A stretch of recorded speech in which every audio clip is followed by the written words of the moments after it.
Rede Amigo Espírita, uma ferramenta de união, interação e divulgação do movimento espírita. Acessem www.amigoespírita.ning.com e confira nosso acervo disponível. Rede Amigo Espírita, divulgando, instruindo e unificando.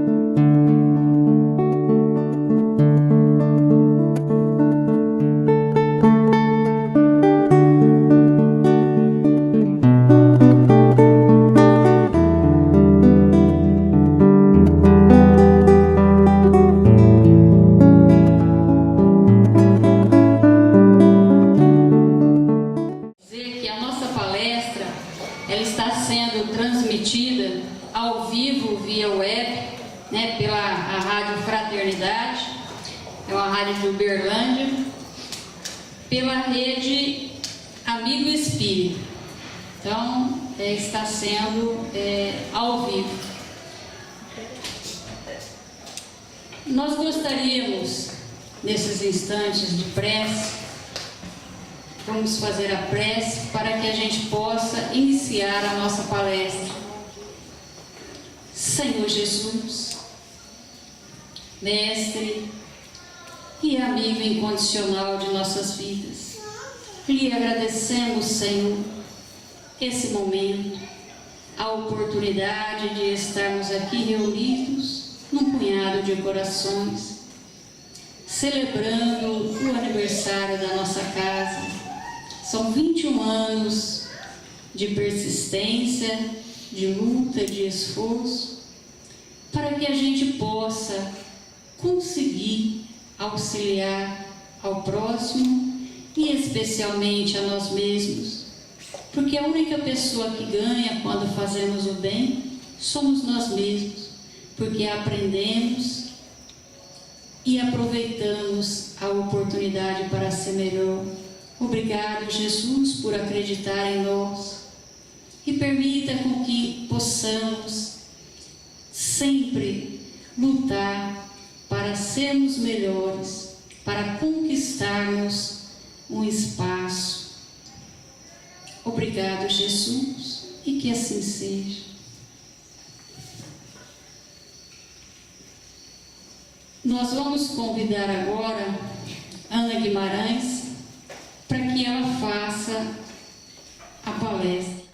Meus caríssimos irmãos, que nos abençoe o Senhor Jesus, que Ele nos conceda tranquilidade, harmonia e paz. Naturalmente, também nós nos congratulamos com a direção desta instituição, pelos 21 anos de trabalho, incentivado pelos fulgores da doutrina espírita, que é realmente um sol brilhando em nossas vidas, uma festa bonita, e os nossos corações se voltam para Jesus, nessa gratidão perene por tanta coisa que Ele nos concede, principalmente pela oportunidade de servir em seu nome. Parabéns. Salve, ó cheia de graças. O Senhor é contigo. Bendita és entre todas as mulheres, e bendito será o fruto do teu ventre. Era uma noite singular, de paz, uma tranquilidade ímpar tomava conta da terra, e principalmente do ambiente daquela casa simples, perdida em meio ao casario da pequena Nazaré, que estava adormecida na encosta dos montes da Galileia, e aquela jovenzinha adolescente, 15 ou 16 anos, de longos cabelos cor de cobre que lhe caíam à altura dos quadris, ajoelhada, vestida por um retângulo de luz prateada que a rainha da noite parecia colocar sobre ela. Ouvia, com os olhos muito abertos e com os ouvidos atentos, a palavra daquele varão que ali estava, nimbado de sulfurina luz. Salve, ó cheia de graças. E a partir de então,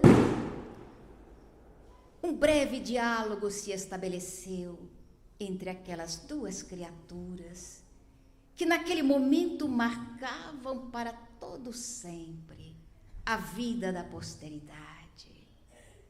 Ninguém poderia imaginar naquela hora que aquele diálogo marcava uma odisseia luminosa, que iria perpetuar-se através dos milênios, iria nos alcançar nesta oportunidade, tocando profundamente o nosso coração. E a partir daquele instante, daquela noite de luar, em que Selene brincava no empíreo, bordando de prata o terreno pedregoso naquelas encostas da cidade de Nazaré, iniciou-se o processo que já havia sido lançado sobre a terra a partir de séculos antes, quando toda uma pleiade de espíritos luminosos se aproximaram da terra, implantando a era crística em nossos meios. Fluidos de paz, fluidos de fraternidade, de alegria, vieram marcar o século de Otávio como um século empreendedor, em que as artes eram vivenciadas em todas as suas facetas, e os homens se aglutinavam, se aproximavam uns dos outros, premidos pela necessidade, pela ansiedade que o tempo oferecia e marcava as suas vidas como um período de fraternidade, de respeito humano. Até o dia abençoado em que a grande estrela bordou os céus da Palestina e o cântico de amor de Deus derramou-se sobre a terra. Glória a Ele nas alturas e paz, paz para aqueles de boa vontade. E então o tempo foi passando tão depressa que os homens mesmo não tiveram tempo de maturar tudo o que acontecia. E um dia, a doce Maria buscava o filho que houvera se perdido em meio à multidão, que havia se reunido para as festas do pão ázimo. Procurava o filho, um garoto, um adolescente, e não podia encontrá-lo. Até que alguém atinou com alguma coisa, e o pai o encontrou entre os doutores da lei, entre os mais eruditos do país, aqueles que conheciam profundamente as leis e os profetas. E ali estavam eles, extasiados diante daquele garoto, de cabelos encaracolados e louros e profundos olhos azuis, que com uma voz cantante falava a respeito dos profetas, como se fossem amigos cordiais de todos os dias. E havia na sua palavra uma erudição e uma profundidade tal que assombravam aqueles homens que se acreditavam os maiores conhecedores da lei. Os pais ficaram assombrados diante do acontecimento e buscavam trazer o menino de volta para os seus braços, preocupados com a repercussão. E aquilo marcou. Mais adiante, vamos encontrá-lo nas bodas de Caná. Ali estava ele participando como um convívio qualquer, até que a mãe se aproxima e pede-lhe a contribuição. Ela sabia com quem estava falando. Ela se recordava do encontro que houvera numa noite de luar na sua pequena casa em Nazaré. Recordava-se igualmente de um segundo encontro, agora próximo ao Mar Morto, nas terras desérticas da Judéia, quando ela adentrou a gruta onde habitava Zacarias e sua esposa Isabel, e ouviu a saudação feita pela prima, com que então prove aos céus permitir que a mãe do Senhor viesse visitar, colocando a serva naquela situação de premente alegria. Abraçaram-se, e a criança no ventre de Isabel estremecia, naturalmente vibrando em louvor daquela outra criança que estava adormecida no ventre de Maria. Naquele momento, recordando-se de tantas coisas que marcaram a chegada do seu filho, não tem nenhuma preocupação em ousar pedir a ele que colaborasse para o êxito das bodas daquele casal simples, que estavam na expectativa de que a festa poderia ou pudesse ter um fim não muito feliz. E ele se volta para ela. Ele diz quase que com um sorriso nos lábios: mulher, ainda não é chegada a minha hora. Mas ela o incita, ela pede, é o pedido da mãe para o filho amantíssimo, é a ternura do coração do filho para aquela mãe singular. E então ela se volta para os servidores e diz: façam tudo como ele mandar. E então, a primeira atuação de Jesus junto à comunidade transforma a água em vinho, perpetuando as bênçãos sobre as bodas daquele casal que se preparava para montar mais um lar entre o povo de Israel. E então os acontecimentos se precipitam. A morte trágica, quase, de João Batista, decapitado à borda do Mar Morto. E depois, então, o convite para que ele inicie o seu trabalho redentor. O convite que faz àqueles homens simples e rudes, apenas pescadores, retira-os da pesca do peixe para transformá-lo em pescadores de alma.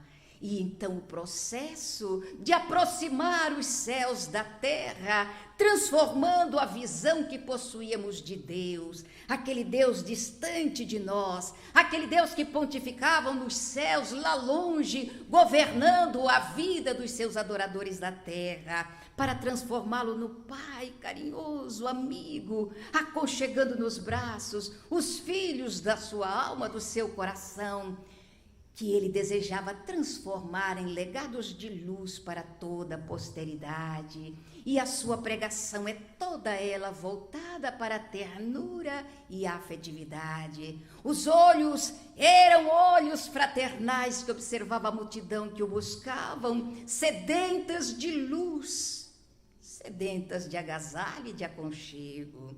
Estendia as mãos para curar e alteava a voz para consolar. E à margem do Tiberíades, a história marcou de uma forma indelével a maior de todas as odisseias de amor que a terra jamais pôde enxergar com os olhos mortais que temos. Muitos outros vieram antes dele, depois dele, marcaram com pegada de luz a terra. Mas ninguém como ele marcou com pegadas de amor a alma das criaturas.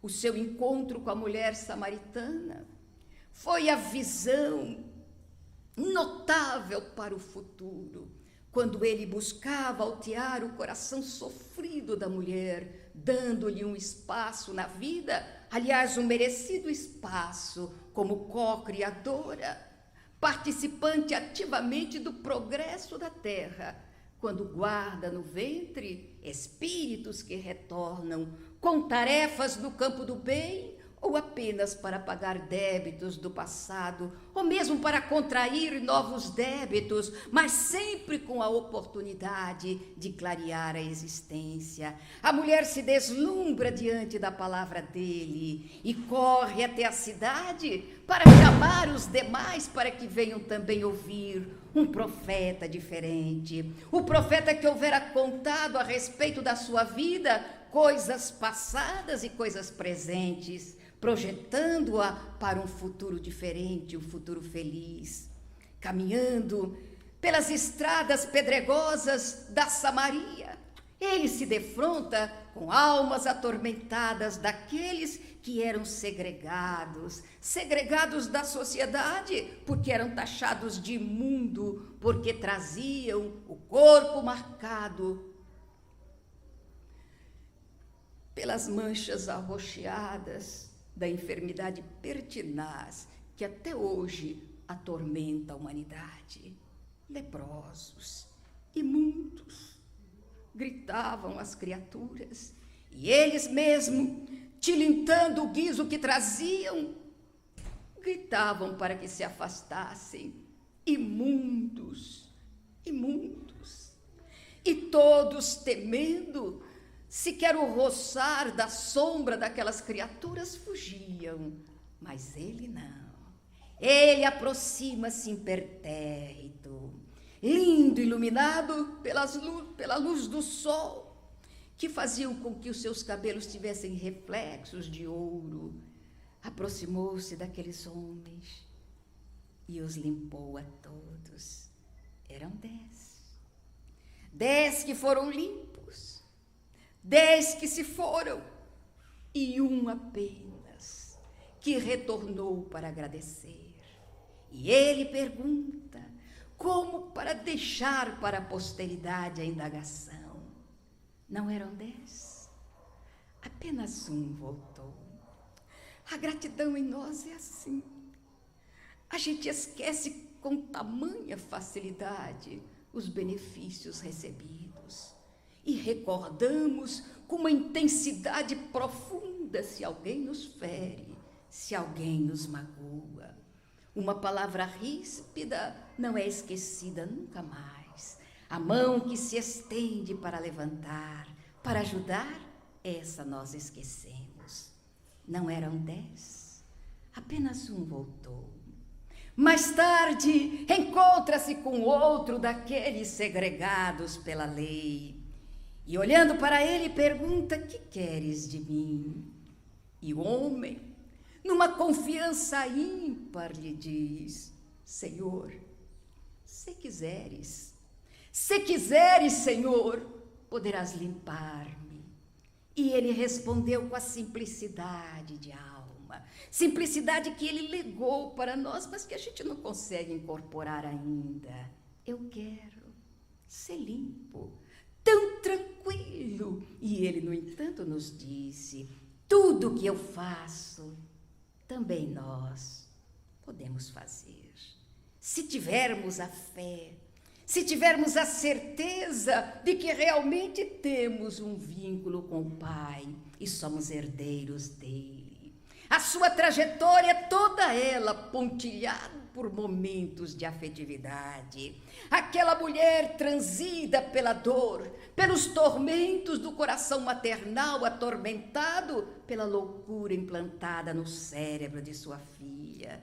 Corre atrás dele e grita. Ela não pertencia ao povo escolhido de Israel, mas ela tinha certeza que o amor dele não estava circunscrito apenas a um povo, espalhava-se por todos os quadrantes da terra. E ela suplica, Senhor, Senhor, a minha filha. E ele parecia surdo aos seus gritos, às suas necessidades, caminhava. E então os discípulos se voltam para ele. Senhor, despeça essa mulher que faz tamanha algaravia atrás de nós, chamando a atenção das pessoas. Aí ele para, olha para os discípulos e possivelmente aqueles olhos ternos estavam dizendo, esperei tanto que o coração de vocês se tocassem pela necessidade daquela mulher. Que alguém parasse para perguntar: Senhor, não podemos ajudar a essa criatura? E, no entanto, a visão estreita até daqueles homens escolhidos por ele, que continua até hoje, não se tocou diante da necessidade daquela criatura. E ele, então, olha para ela e ela suplica: Senhor, a minha filha está atormentada. Um espírito que a maltrata, marca-lhe o corpo, lança-a no chão. Ó Senhor, eu sei que podes ajudar. E ele responde, quiçá com uma frieza que não combinava com a ternura dos seus olhos: Como pode? Como pode o Senhor tirar o pão da mesa dos seus filhos para tirar aos cachorrinhos? Cachorrinhos, uma forma terna, minimizando aquilo que cairia nos ouvidos daquela mulher. Os discípulos olham atônitos e ela então, rojando-se no pó da terra, lhe diz, com uma certeza e uma confiança, que a gente precisa descobrir onde está, porque deve estar aqui dentro também. O que precisamos é mergulhar na intimidade dos sentimentos para descobrirmos onde se encontra a nossa fé. Então ela lhe diz: Senhor, mas também os cachorrinhos se alimentam das migalhas que sobejam da mesa do Senhor. E ele sorri para ela: tamanha é a sua fé, vai, seja feita como queres. E ela se levanta, não pede mais nada, tem certeza que tudo estava resolvido. E ao chegar ao casebre, onde habitava com a filha, encontra-a perfeita. As duas se abraçam e ela compreende a realização dele. E ele se projeta para a posteridade. São tantas lições e tantos acontecimentos que os 4 evangelistas, gravando as suas memórias, ainda não puderam dizer tudo o que ele fez e tudo que temos a certeza ainda fará a benefício da humanidade. E o tempo passou. E quando ele sabia que já que estava no momento da despedida, ele deixa uma promessa.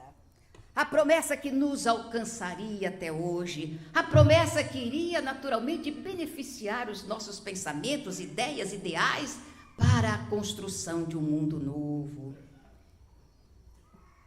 Eu vou ao meu Pai, mas não vos deixarei órfãos. Eu pedirei a Ele e Ele vos enviará um Consolador, que vos relembrará tudo o que vos tenho dito e acrescentará outras coisas que de momento não vos posso dizer.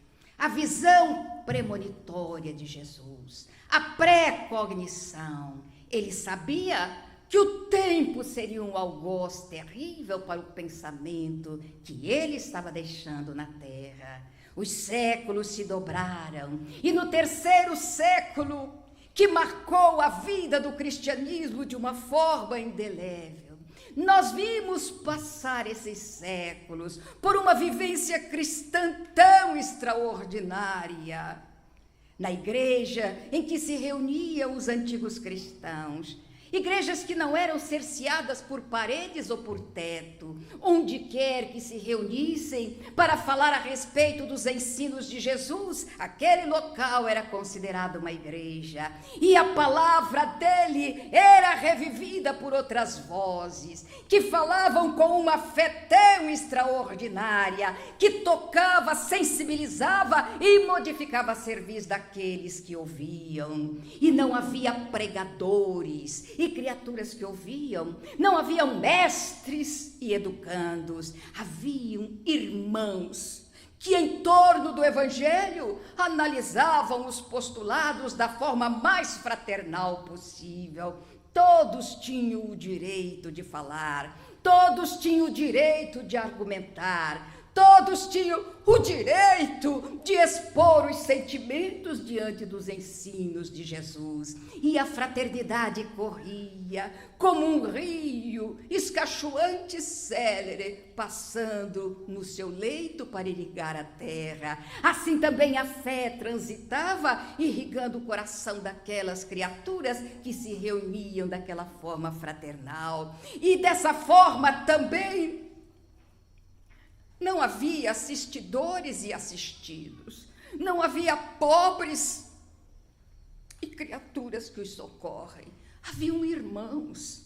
Cada vez que alguém passava necessitando de alimento, havia uma mesa oferecendo o pão àquela criatura. Se alguém passava precisando de abrigo, havia uma porta que se abria de uma casa cristã para albergar o necessitado. E se alguém precisava de braços amigos que aconchegassem, haviam cristãos que viviam o Cristo na sua pureza, que os abraçava e os aconchegavam. E o cristianismo então caminhava sob a égide e a presença dele, enviando a ternura da sua voz, o carinho do seu olhar e a bondade das suas mãos entre os corações. Mas o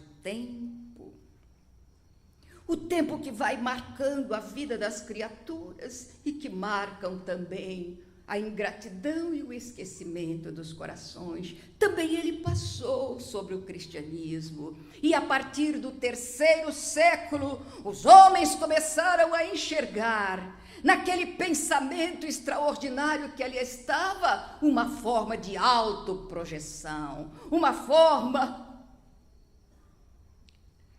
de escravização do próximo.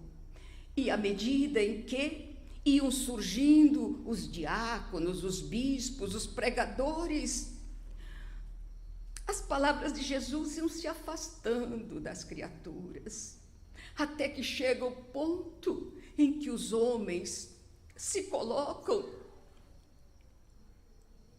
como herdeiros da palavra de Jesus.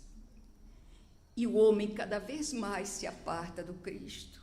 Erguem-se conventos, erguem-se mosteiros, onde as pessoas são segregadas da sociedade. Uns iam impulsionados pelo desejo de viver Jesus, e outros iam pela imposição de outras criaturas que os segregavam da sociedade e colocavam nos mosteiros como prisão. E então o ódio começou a se instalar no coração daqueles que eram intimados e obrigados a entrar para os conventos, para os mosteiros, para servir a Deus, para servir Jesus em nome da vingança dos outros. E ele foi se afastando cada vez mais.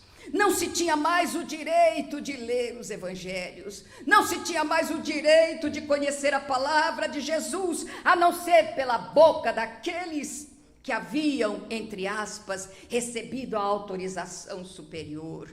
E o homem foi se afastando do Cristo, porque de repente ele não era mais aquele terno pegureiro, ele não era mais aquele pastor carinhoso, ele era aquele que impunha a sua lei, a sua religião.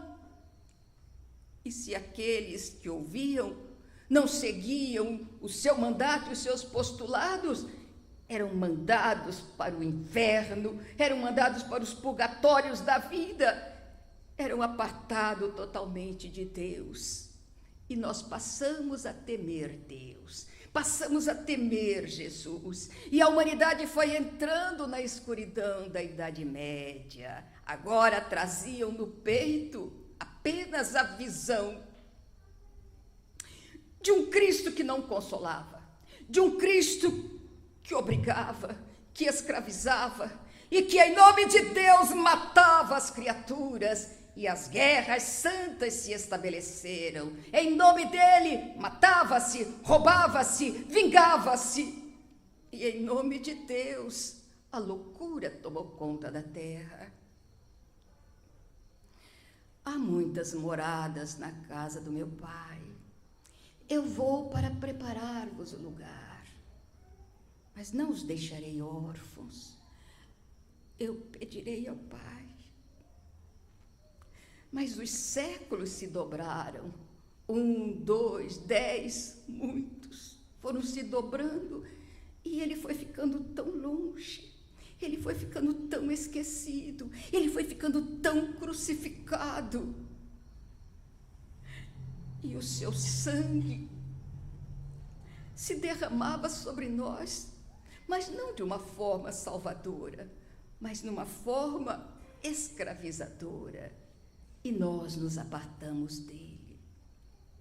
E então, quando ele já estava totalmente não,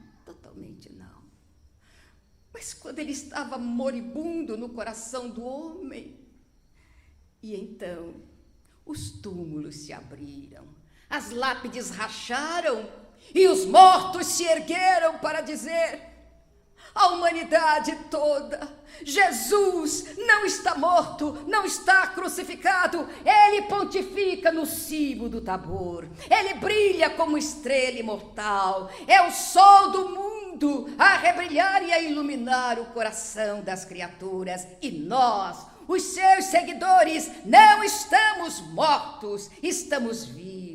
A morte não existe, é uma ilusão entre duas vidas. E eles se ergueram, e através da boca daqueles que Jesus houvera dito anteriormente, e que os profetas também haviam predito, que os lábios das crianças, dos velhos, das criaturas se abririam, para, em nome de Deus, esclarecer a humanidade, ocorria novamente. E eram meninas, adolescentes, que se desdobravam com as mãos presas a um cesto, cantando as excelências da vida eterna. Os mortos voltavam e pontificavam para todos nós as leis que foram estabelecidas por ele e que ele houvera dito: de momento não vos posso dizer, mas o Consolador virá, e ele irá relembrar tudo o que tenho dito e acrescentar outras coisas mais que no momento não vos posso dizer.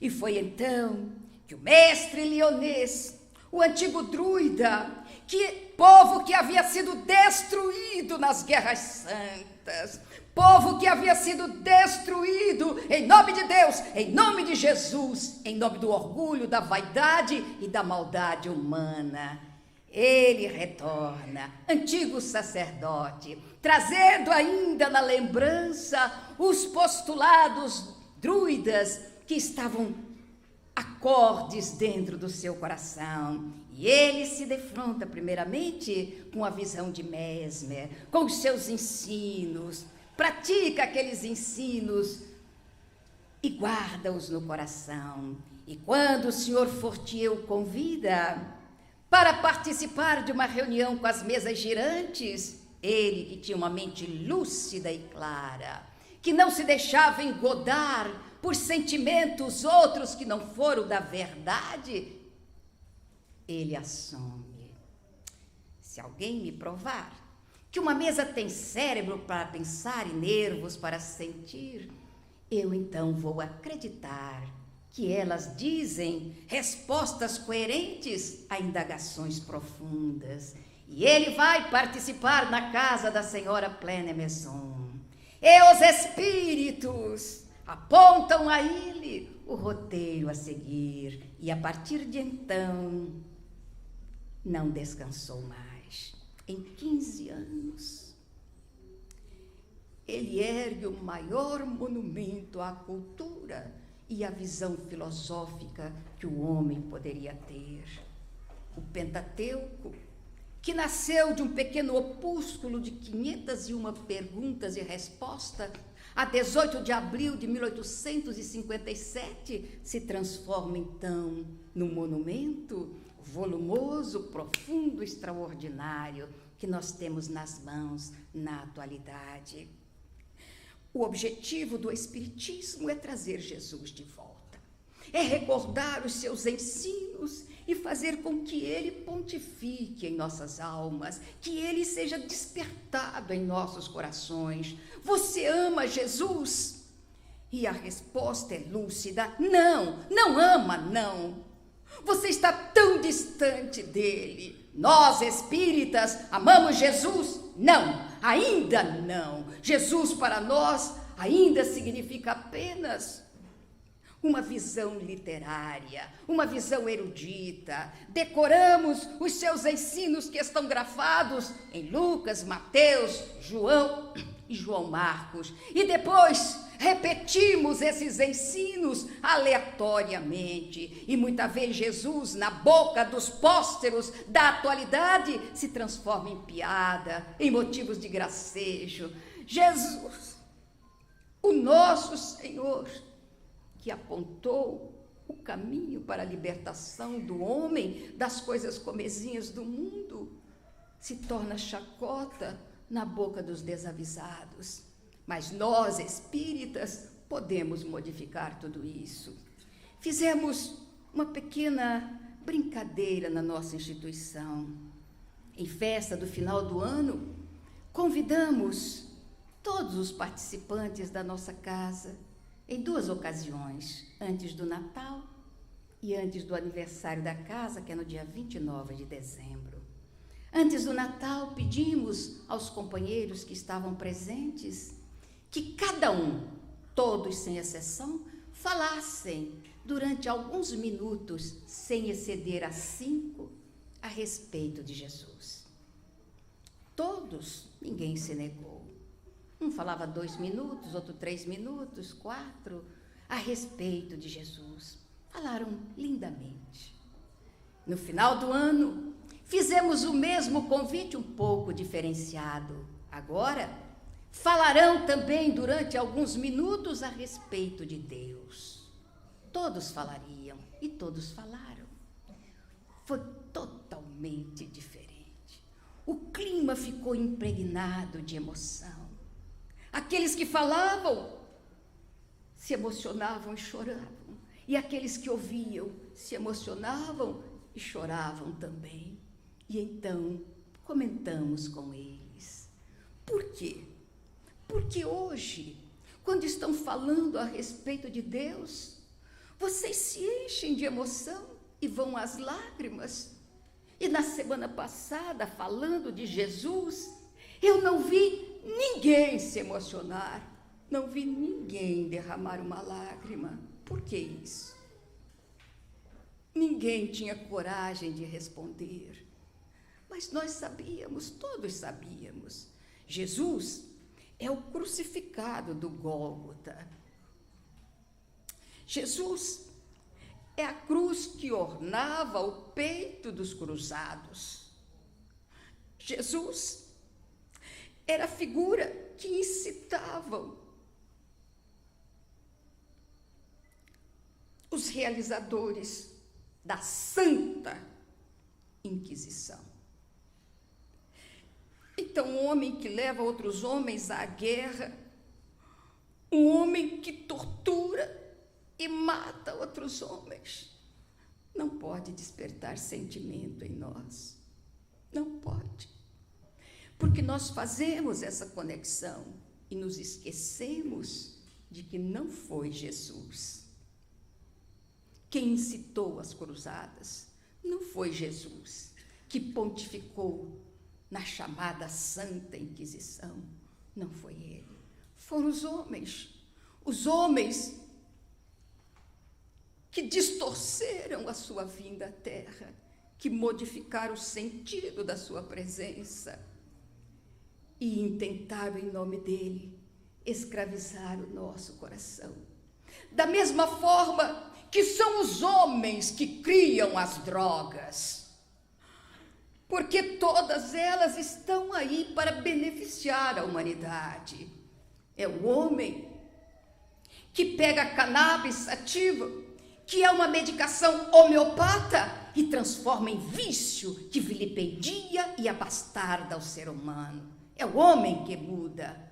O álcool, que veio também para colaborar com a sociedade em termos de salvaguardar vidas, também se transforma em vício abastardante, lançando o homem no pó da terra. É o homem que transforma tudo, é ele que muda tudo. Então, por amor a Jesus, por amor a Deus, vamos fazer com que o Espiritismo seja esse farol abençoado que religue o ser ao seu Criador, que religue a criatura ao Criador. Nós podemos fazer isso. Dizem que uma andorinha só não faz verão, mas um espírita só, consciente, que ama a doutrina espírita, que não mercadeja com a doutrina espírita, que respeite a mediunidade e que respeite a palavra espírita e a pregação evangélica e espírita. Esse espírita pode mudar a sociedade, ele pode mudar a cerviz humana e ele pode trazer Jesus de volta, relembrando o que ele foi para nós e acrescentando a respeito da imortalidade da alma, da comunicabilidade dos espíritos, da palingênese, da reencarnação, com uma demonstração vívida do amor de Deus para conosco e da proteção que exerce Jesus, o governador do nosso planeta, consoante as palavras de Emmanuel, para nos incentivar, para despertar o coração do homem a esse amor. Podemos vivenciar a fraternidade, por que não?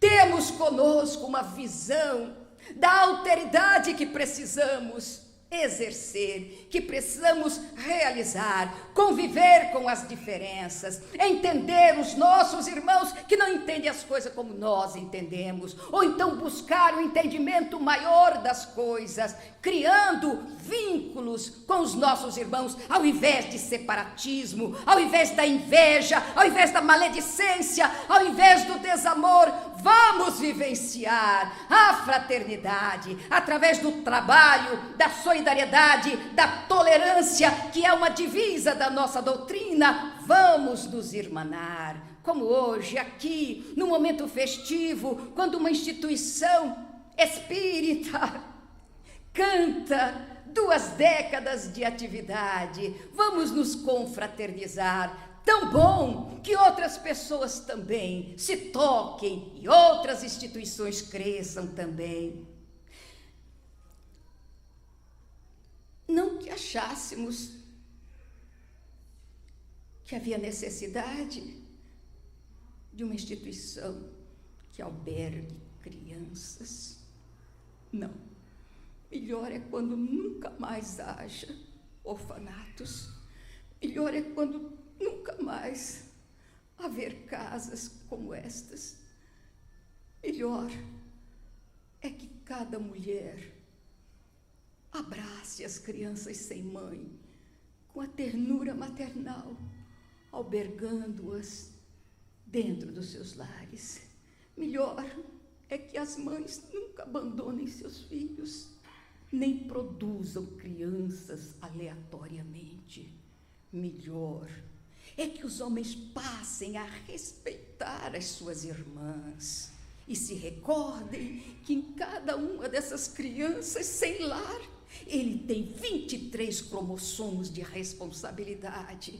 Melhor é que nos vistamos então dessa responsabilidade e fechemos as portas dos albergues, dos lares de criança, para que os nossos lares se enriqueçam com a risada deles, ou com a música que eles tocam, felizes, porque possivelmente não compreendem ainda que um dia uma mãe os deixou no abandono, que um pai os deixou no abandono.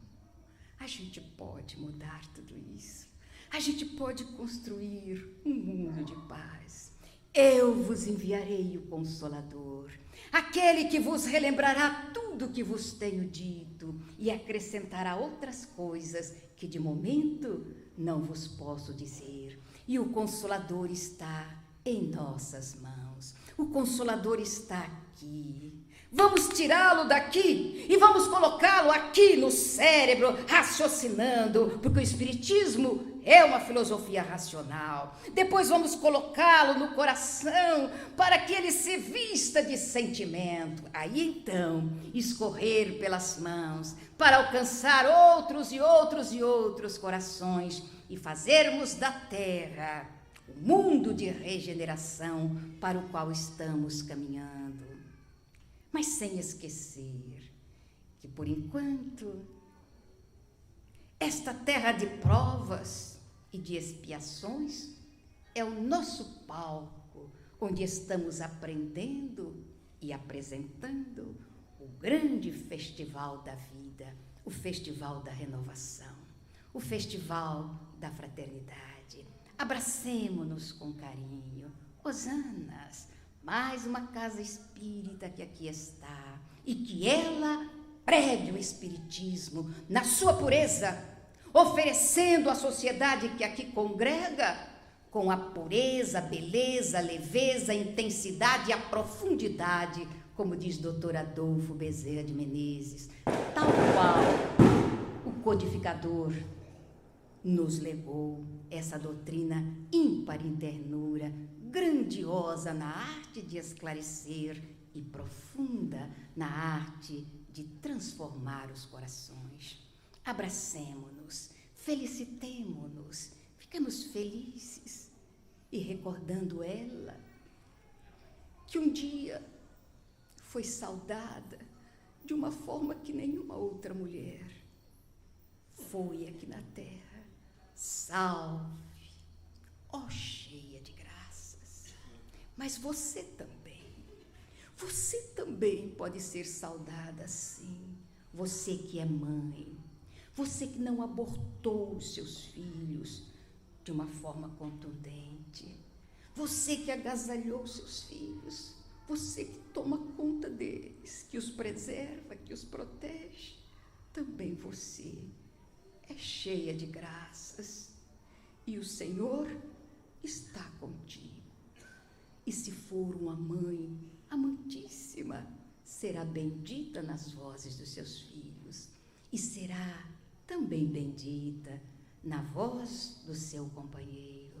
Transformemos então os nossos lares, amemo-nos, queiramo-nos, não fazendo deles um palco de guerra, guerra santa ou guerra que não seja santa, não importa, guerra é sempre guerra, destruição é sempre destruição. Então vamos construir um mundo de amor, iniciando nos nossos lares e depois passando para a nossa casa espírita, onde venhamos não como assistidos, não como albergados, não como protegidos, mas como irmãos, como era no passado, no cristianismo primitivo, todos irmãos, amando Jesus e nos entregando a Ele, dando graças pela sua presença que continua na terra, pontificando com amor, porque Ele afirmou que onde houvesse corações reunidos em nome dEle, Ele ali estaria. Então digamos sempre em louvor a Ele: louvado sejas, Senhor, na glória do lar celeste, pelos dons que nos trouxeste no Evangelho Redentor. Santificado, Senhor, seja teu nome sublime, que em todo o universo exprime ternura, concórdia e amor. Venha ao nosso coração o teu reino de bondade, de luz e de claridade na estrada da redenção. Cumpra-se o teu mandamento, que não vacila nem erra, nos céus como em toda a terra, de luta e de sofrimento. Evita-nos todo mal, dá-nos o pão do carinho, feito na luz, no carinho do pão espiritual. Auxilia-nos também nos sentimentos cristãos, a amarmos os nossos irmãos que vivem longe do bem.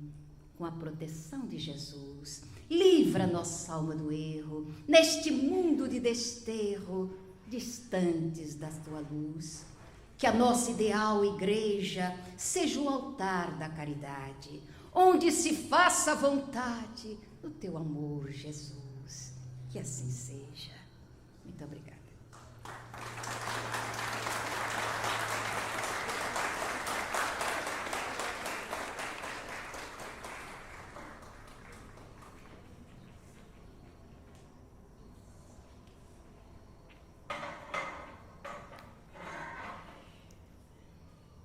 agradecemos a Jesus pela noite de hoje, que Ele possa nos abençoar a vida, proporcionando-nos a cada um oportunidades de renovação. Nós gostaríamos de agradecer a presença de todos vocês, do Dr. Leonardo, o promotor da nossa cidade, da doutora Sultane, que está nas atividades da nossa cidade como promotora, enquanto o Dr. Leonardo se encontra afastado. Então, nós agradecemos ao prefeito da nossa cidade e a dona Lair, que estão presentes, e, em especial, a cada um de vocês que estão comemorando e participando da nossa festa. Obrigado a cada um e gostaríamos que vocês dessem uma volta pela nossa instituição, conhecendo as telas das nossas crianças, as pinturas, o momento de arte, nossa marcenaria, nossa lojinha, e convidamos a todos vocês para tomar um lanchinho conosco, que a dona Hilda está preparando ali na cozinha, então cada um tem que entrar e se servir. Fiquem à vontade, a casa é nossa. Por favor, conheçam a nossa casa.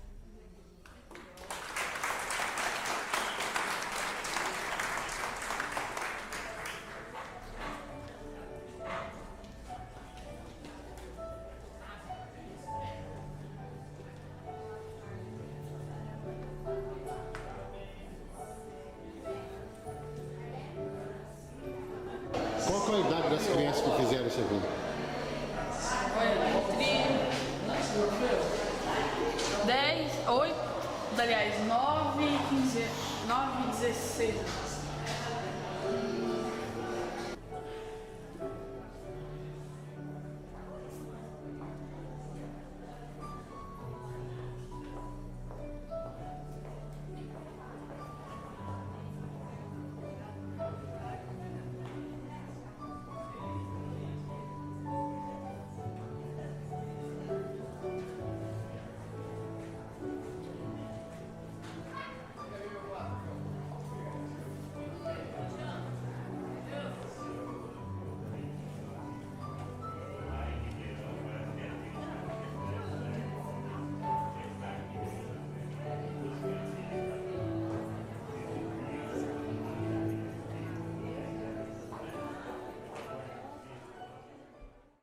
Rede Amigo Espírita, uma ferramenta de união, interação e divulgação do movimento espírita.